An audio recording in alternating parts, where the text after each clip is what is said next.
I never thought a single encounter could echo through my mind like this. Weeks have passed since that afternoon, yet every time I close my eyes, I see their face. The faint curve of a smile, the way their eyes held a question I couldn't answer. I sit in the quiet of my small apartment at dawn, listening to the kettle whistle. And I realize I've been lost in their memory again. It's like a song that plays without permission. Sometimes it feels sweet, sometimes it feels heavy, like carrying a stone in my chest. I've tried to busy myself with work, friends, scrolling through endless feeds, but as soon as there is silence, their presence returns. Not just a picture of them, but a whole world, moments we shared, conversations unfinished, words I wish I had said. I ask myself, why can't I let go? The question feels bigger than this one person. It feels like a mirror showing me my own mind. I remember the day we first met. It was raining, and I ducked into a quiet tea shop to escape the storm. The place smelled of jasmine and old wood. They were sitting at a corner table, reading a worn book. When our eyes met, something shifted. We spoke for less than an hour, yet something about their presence drew me in, as if I had known them before. Even now, I can recall the warmth of that moment as clearly as if it's happening again. Days later, we spoke again, but life moved on. They went their way, I went mine. Still, the connection lingered. It puzzled me. Was it love, curiosity, unfinished karma? The more I tried to analyze it, the more tangled my thoughts became. At night, lying in bed, I felt as though my own mind was a restless river, carrying fragments of them downstream. And the river never stopped. This constant thinking began to shape my days. I found myself replaying tiny details, how they held their cup, the softness in their voice, a phrase they used that made me smile. It wasn't just nostalgia. It was compulsion, a sense of being pulled by something invisible. It made me wonder, is this just me, or is there some deeper pattern in the way we attach to people and moments? One evening, feeling frustrated, I wandered into a park at the edge of the city. The air was cool and smelled of pine. I sat on a bench under a large tree and tried to breathe. As I exhaled, I realized how rarely I actually sit still with my own thoughts. That night, I remembered something I had once read about Zen, how the mind clings, how thoughts become like sticky threads. And suddenly I understood that my problem wasn't only them, it was my relationship to my own mind. But the pull was still there. Even as I sat in that quiet park, images of them floated up. I noticed the mixture of longing, regret, and tenderness that arose with each thought. I could almost see my heart wrapping those memories like small treasures. Part of me didn't want to let go. Part of me feared what would be left if I did. Would letting go mean erasing them? Would it mean losing something precious? Or would it mean discovering something about myself that I had never seen? In that uncertainty, I felt both small and alive. The sky above me was streaked with fading light, and the first stars began to appear. I whispered their name under my breath and listened to the silence that followed. For the first time, I noticed the silence felt bigger than the thought itself. It was like a doorway, a quiet invitation. Something inside me said, "Look deeper. This is not only about them. This is about you. This is about the nature of your mind." As I walked home that night, I decided to explore this mystery, not by running from the thoughts, but by turning toward them with curiosity.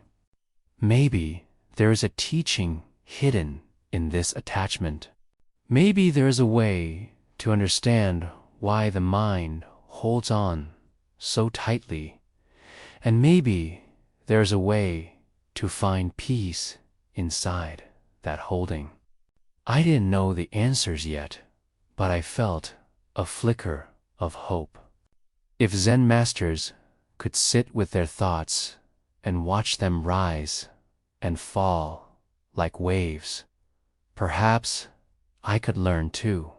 Perhaps, in understanding my own mind, I would also understand why I can't stop thinking about the man, how to be free when my thoughts about them would not loosen. I decided to leave the city for a while. A teacher I once met at a meditation retreat had told me, if your mind becomes a knot, go to the place where knots cannot survive, the mountains.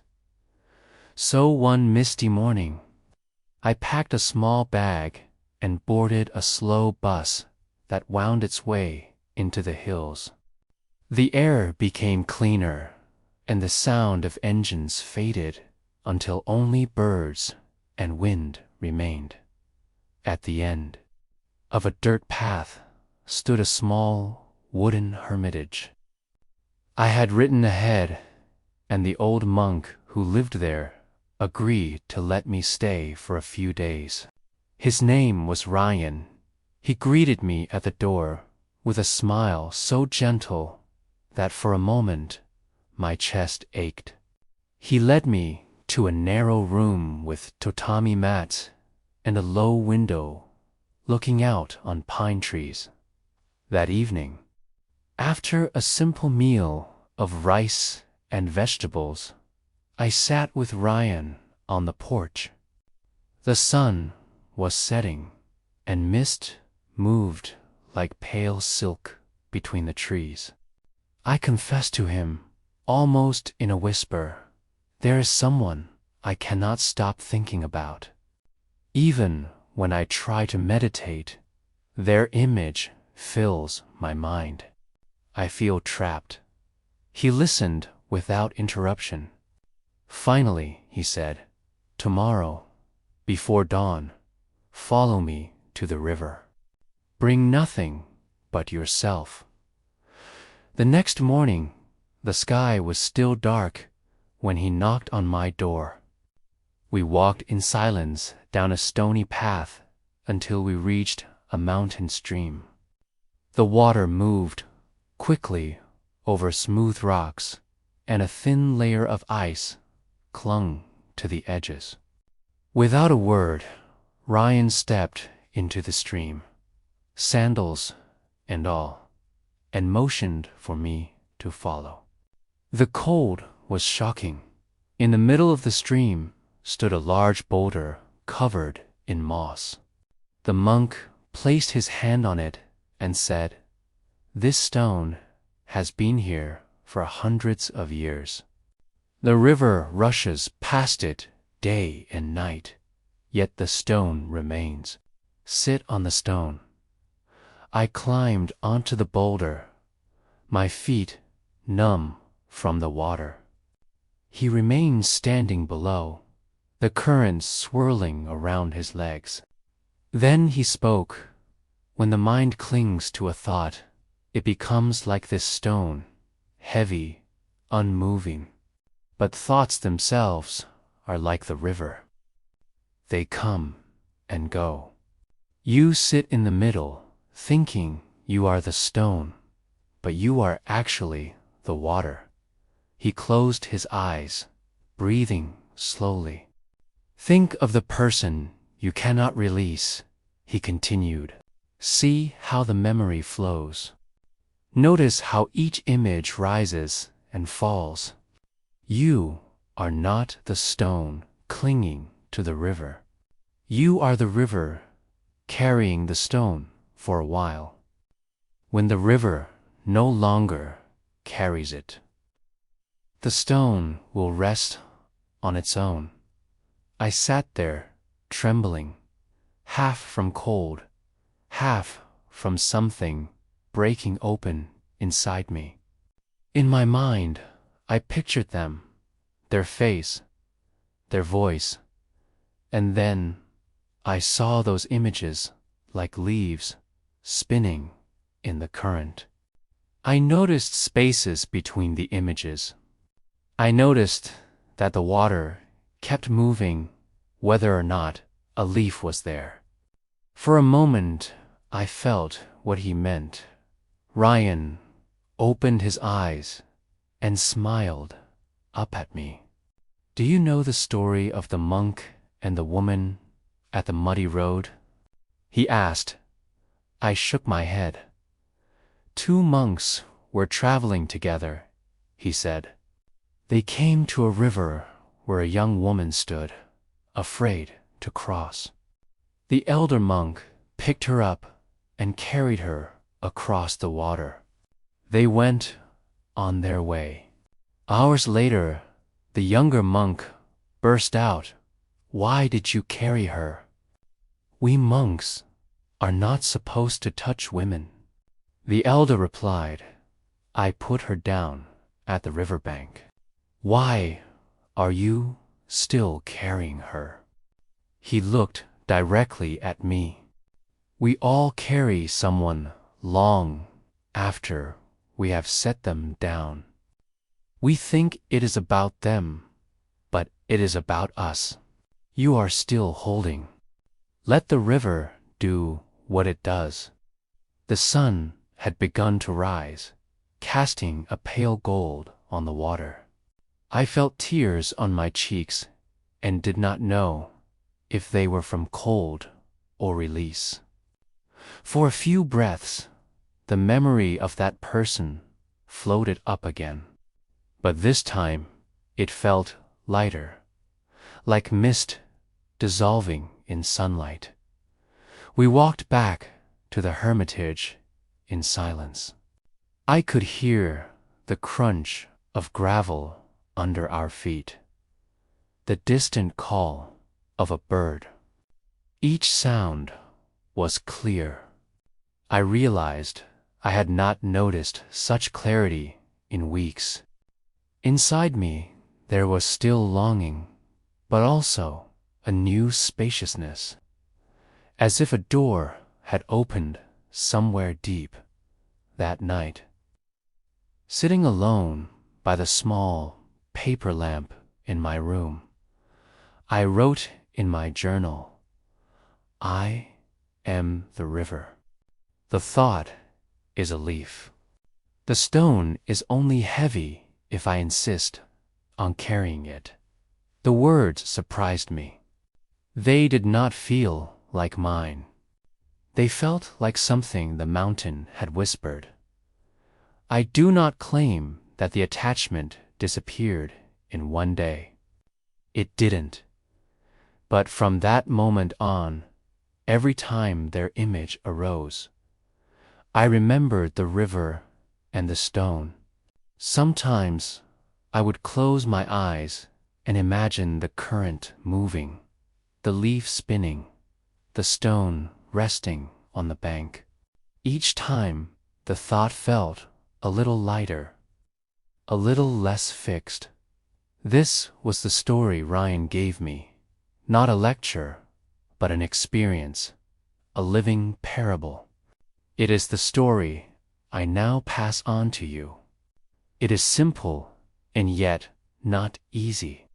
But if you sit quietly, you can feel the river, even now, beneath the noise of your mind. You can feel how the current keeps flowing and how, slowly, gently, it teaches you to let go. When I returned from the mountains, I carried not only my bag, but a question that had begun to bloom inside me. What exactly had Ryan shown me? It felt like more than just a moment beside a river. It felt like a glimpse of how the mind works. In the weeks after I came back to the city, I began reading and reflecting on the teachings of the Buddha with new eyes. They were no longer abstract words. They were a map of the terrain I was walking through every day. I began to see that my obsession with that person was not a unique flaw in me. It was a very human expression of what Buddhism calls tan, thirst, or craving. We thirst for pleasant feelings, for permanence, for resolution. When something or someone gives us even a brief taste of connection, our minds want to freeze it, to make it last, to hold it forever. But all conditioned things, the Buddha taught, are impermanent. Sakharanic. All formations are transient. That face, that voice, that moment in the tea shop were already changing, even as they were happening. Yet my mind, like a hand grabbing at water, kept trying to hold them. This clinging is what gives rise to dukkha, not just suffering in the ordinary sense, but the subtle unsatisfactoriness that hums beneath our lives. I saw it clearly. The more tightly I held a memory, the heavier it became. I thought remembering would keep me close to them, but in truth, it kept me far from the present moment, which is the only place intimacy is ever possible. The more I replayed the past, the more I abandoned myself in the now. Zen teachers often say that thoughts are like clouds crossing the sky. Before, I had heard that phrase and thought it was poetic but vague. After the river, it became vivid. I could actually feel a thought rise, swell, and dissolve if I stopped feeding it. The teaching of unnata, no fixed self, began to whisper through my experience as well. Who was this I who could not let go? Each time I looked for a solid, permanent self behind the craving, I found only sensations, feelings, and stories flickering in awareness. Even my identity as the one who can't stop thinking about them was itself just another thought, another leaf in the current. This recognition didn't erase my feelings. It transformed my relationship to them. Instead of trying to crush the longing or run from it, I began to observe it with a soft curiosity. In Zen, this is sometimes called just sitting, shikantaza. You don't push the mind away or pull it closer.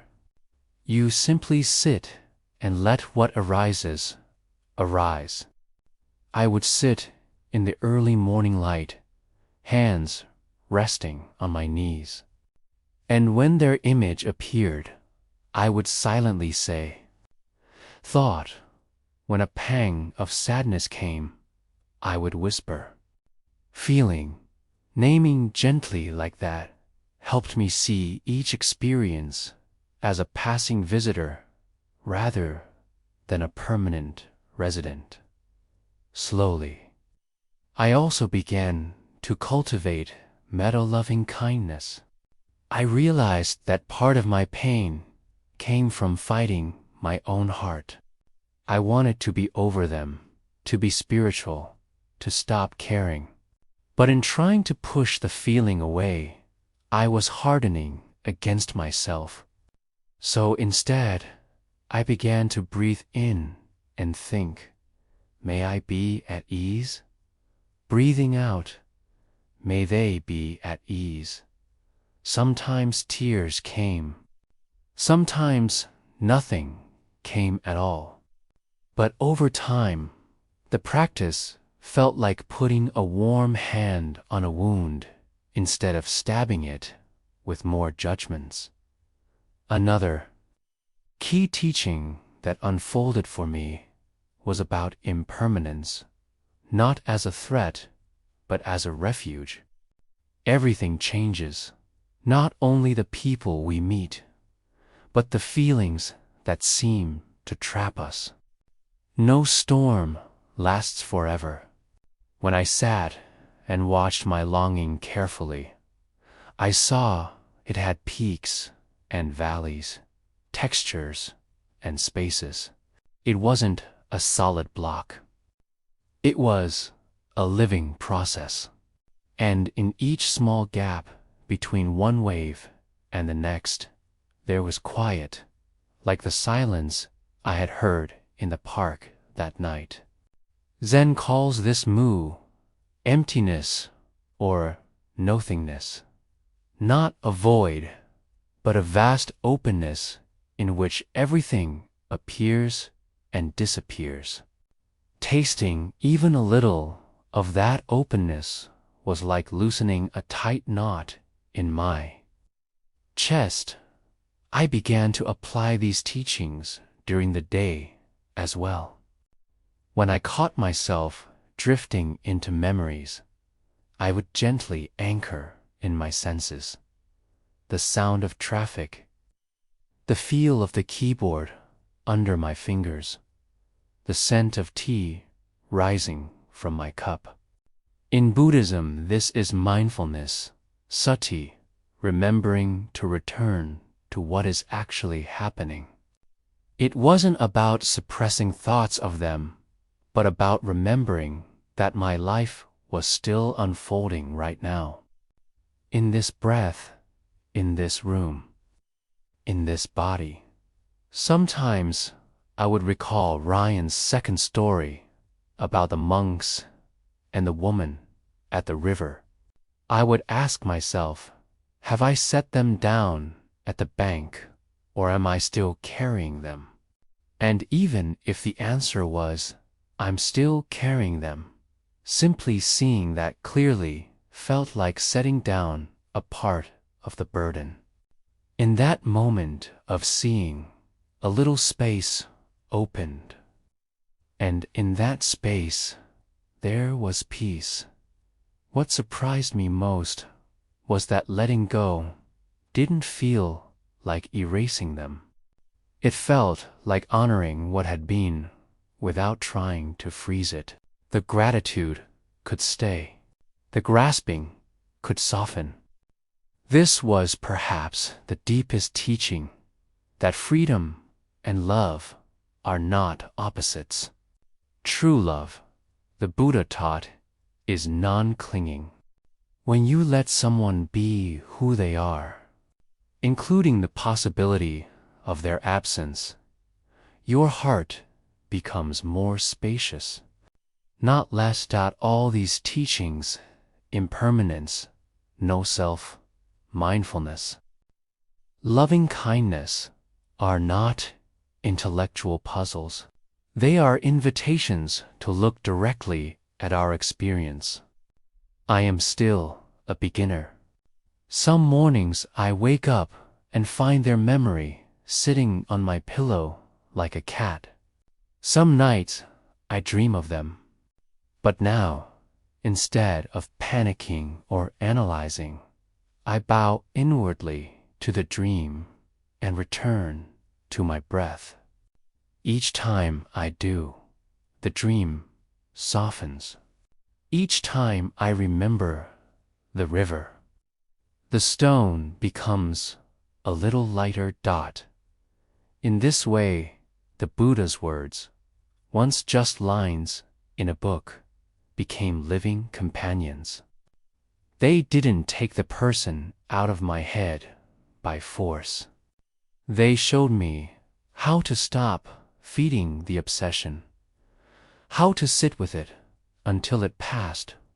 They showed me that my mind, like the river, already knows how to flow if I stop trying to dam it up. And they showed me that behind every thought of them, there is an even deeper call, the call of my own heart to wake up, to know itself, to be free. This is what I have come to understand so far. Not a final answer, but a path, a gentle discipline of awareness, kindness, and letting go. When you hear me speak of Zen Buddhist wisdom, know that it is not something I am preaching from a pedestal. It is something I am practicing right alongside you, moment by moment, breath by breath. As we both learn what it means to stop carrying what we can never hold and to finally feel the cool, moving water of our own mind, after months of circling around the same thoughts and slowly learning from the teachings, I realized that understanding alone was not enough. Reading about impermanence or no self could open a door, but to actually step through it, I needed to practice. Ryan had once told me, Zen is not something you believe. It is something you do, like breathing. Those words stayed with me. So I began to experiment with small, daily practices, humble and ordinary, but powerful. Little by little, they became like handholds on a steep path. The first and simplest practice was sitting. Nothing mystical, nothing dramatic. Just sitting. I would wake up before the city's noise began, boil some water for tea, and sit on a cushion facing a plain wall. My back straight but not stiff, my hands resting one in the other, thumbs touching lightly. I set a timer for 15 minutes at first, then 20, then 30. The goal was not to empty my mind, but to notice. As soon as the image of that person arose, I would simply label it, thinking. When a wave of longing rose in my chest, I labeled it, feeling. Then I returned to the breath. The cool air coming in, the warm air going out. Sometimes the thoughts felt like a flood, sometimes like gentle rain. But over time, I noticed more space between each drop. Another practice I adopted was walking meditation.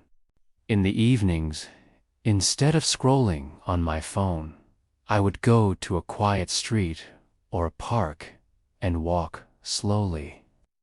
Almost absurdly slowly at first, feeling each step, lifting, moving, placing, lifting, moving, placing. I would synchronize my breath with my steps. In this way, the mind that used to rush into memories began to root itself in the body. When the thought of them appeared, I didn't push it away. I felt the sole of my foot touching the ground. Step after step, the present moment became more vivid. Even the cool wind on my face felt like a teacher. One very practical tip Ryan gave me was to create a small mindfulness bell in my day. He suggested setting a gentle chime on my phone to ring every few hours. Whenever it rang, no matter what I was doing, I would pause for 3 conscious breaths. In those 3 breaths, I would notice my posture, my face, my heart. Was I tense? Was I lost in thought? Those 3 breaths became a reset button. Sometimes, in the middle of work, I would realize I had been thinking about that person for half an hour without noticing. The bell would ring, I would breathe, and the grip would loosen. I also began keeping a release journal each night before bed. I wrote down any thoughts or memories that had haunted me during the day. Instead of replaying them endlessly, I gave them a place to land on paper. Some nights, I wrote letters I never sent. Some nights, I drew the river and the stone. By moving the thoughts out of my head and into ink, I found I could set them down more easily. Just as the elder monk set down the woman at the riverbank. Another practice that surprised me with its power was metta meditation, sending loving kindness.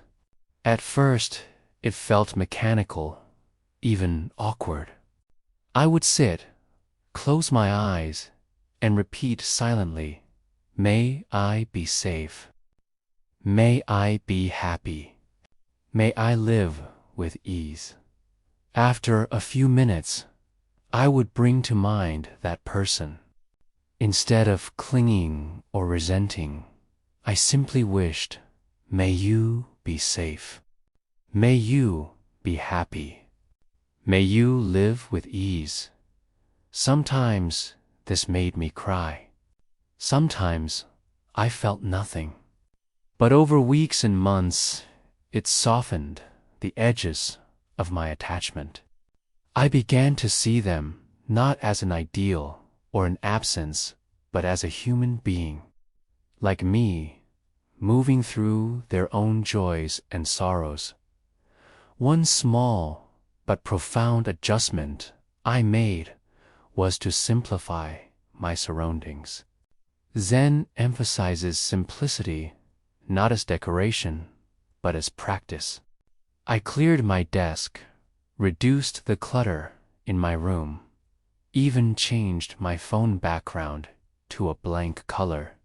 Each time I removed something unnecessary from my space, my mind felt a little less crowded. It was as if by making physical space, I was training myself to allow mental space too. This is something anyone can do. Tidy a drawer, delete old photos you don't need. Breathe. I also learned the value of conscious pauses in conversation and in media. When I felt the urge to check their social profiles, I would stop and take 5 breaths. Not to scold myself, but to give myself a chance to choose. Sometimes, after 5 breaths, I still looked. Sometimes I didn't, but each pause built a little muscle of freedom. Freedom, I discovered, is not a dramatic event. It's a small space between impulse and action. Another technique that Ryan hinted at, and that I now share, is label and release. Whenever a thought arises, they should have stayed. I miss them. Why can't I forget? Instead of following it down a tunnel, label it with a single, gentle word. Story. Not bad story or false story, just story. Then feel your feet on the floor or your breath in your belly. This tiny act interrupts the trance. The story may come back. You label it again. Over time, you realize that thoughts are like clouds and you are the sky. Zen also taught me the value of rituals. Lighting a candle before sitting, bowing once to the cushion, even washing the dishes slowly after meals. These small gestures remind the body-mind to be present. They transform ordinary actions into mindfulness. When I wash a bowl now, I try to feel the warm water, the texture of the ceramic, the sound of bubbles popping. Each moment of full presence is like a drop of clean water in a muddy glass. For those watching who want something concrete to try, I would say, start with 5 minutes a day. Sit quietly, breathe, notice what arises. Do not fight it. Do not cling to it. Label gently. Return to breath. When you stand up, take that gentleness with you into your next action. If you forget, begin again. Beginning again is itself the heart of practice. Over time, these practices began to change me in ways I didn't expect. The person still appears in my dreams, but now I wake up with more softness and less ache. The gap between a thought and my reaction has widened. I find myself smiling at strangers, tasting my food more fully, hearing birds I used to ignore.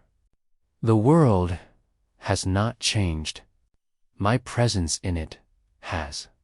This, I think, is the quiet revolution Zen offers.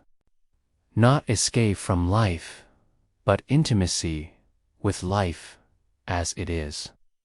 What I learned most of all is that practice is not about forcing yourself to move on. It's about cultivating a mind that can hold joy and sorrow without drowning in either. It's about training yourself to notice the river and the stone, to recognize when you're carrying someone and when you've set them down.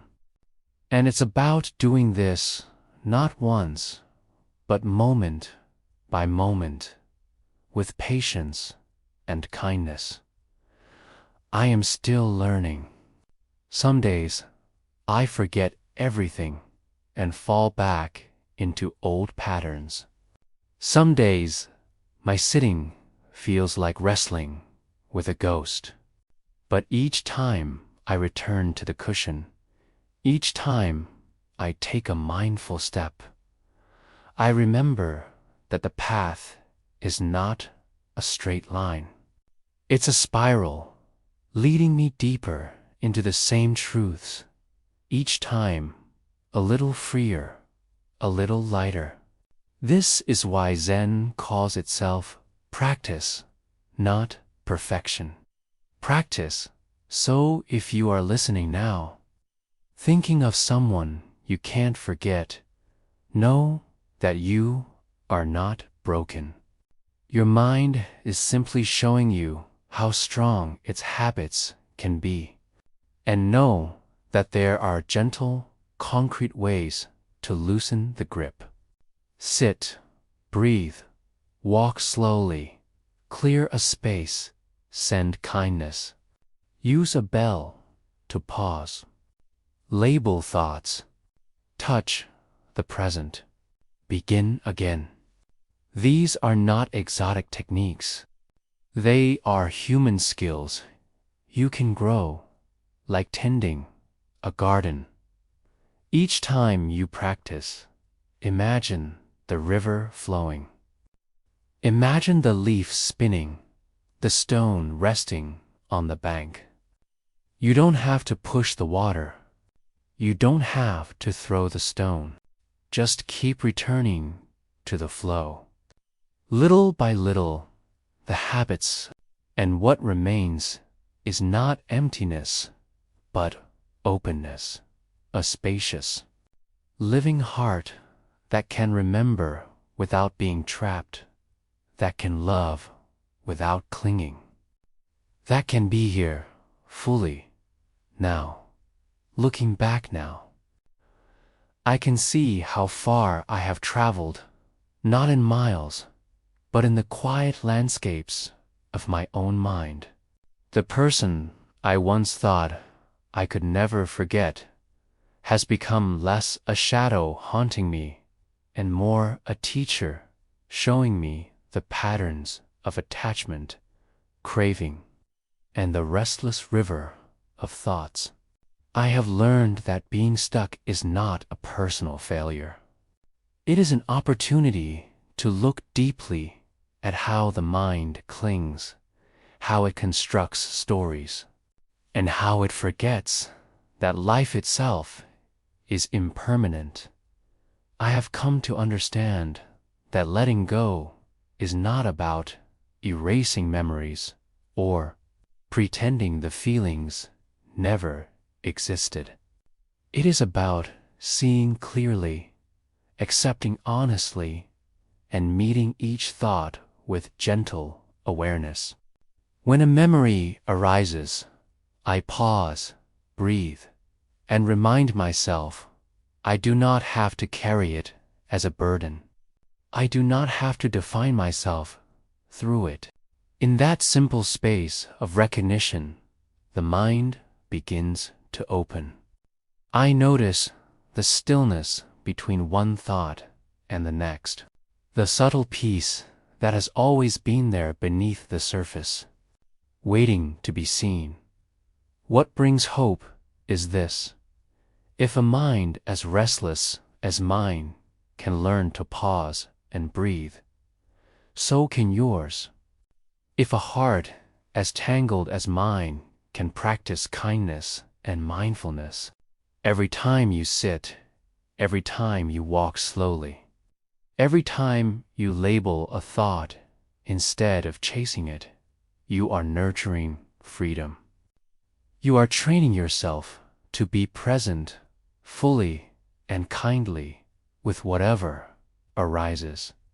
Even the most persistent memories, the most insistent longings, can begin to dissolve when met with awareness rather than resistance. The river flows and the stone rests. The leaf spins and drifts. We are not separate from this movement. We are participants in it. Each moment you notice your breath, each moment you offer yourself compassion, you step into that flow. The mind that once felt like a cage can become a garden, a place where thoughts are guests, not masters. And in that garden, the light of clarity and peace begins to shine, quietly but persistently, until it transforms the way you experience everything. I share this not as someone who has mastered life or memory, but as someone still walking the path. The journey is gradual, uneven, sometimes frustrating, sometimes beautiful. And that is exactly the point. Each step, each breath, each pause is practice. Each moment is an opportunity to remember that you can be free within yourself, even while life continues to move and people come and go. The heart learns to hold without clinging, to love without possession, to remember without suffering. So, if you are sitting there now, haunted by a memory, carried by a thought you cannot release, know this: you are not alone. The same river that flows through all of life flows through your mind, and it has the power to carry even the heaviest leaves. Sit with it, breathe, notice, be gentle with yourself. Begin again, and slowly, quietly. The currents will teach you the most profound lesson, that peace has been inside you all along, waiting only for you to see it.